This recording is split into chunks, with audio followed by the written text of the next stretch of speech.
નમસ્કાર. શક્તિસિંહ ગોહિલે ભાજપની ઊંઘ ઉડાડી. રૂપાલાના વિરોધમાં રાજકોટમાં ક્ષત્રિય સમાજની મહારેલી યોજાઈ હતી. રાજ્યમાં અનેક જિલ્લાઓમાં વિરોધ સાથે રૂપાલાની ટિકિટ કેન્સલ કરવાની ઉગ્ર માંગ બની હતી. હવે આ વિવાદમાં કોંગ્રેસ કૂદી છે.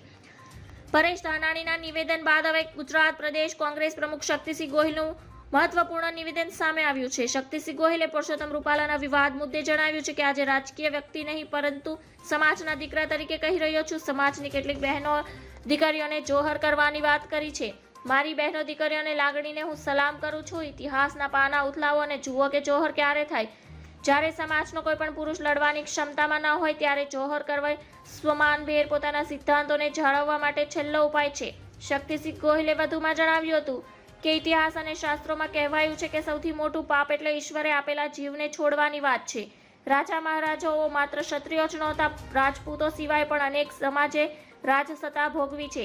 એક જવાબદાર રાજકીય પક્ષે તત્કાલિક નિર્ણય કર્યો હોત તો આ પરિસ્થિતિ જ ન હોત. પક્ષે નિર્ણય ન કરી પરિસ્થિતિને વધારે વણસાવી છે. ધન્યવાદ. જય હિન્દ.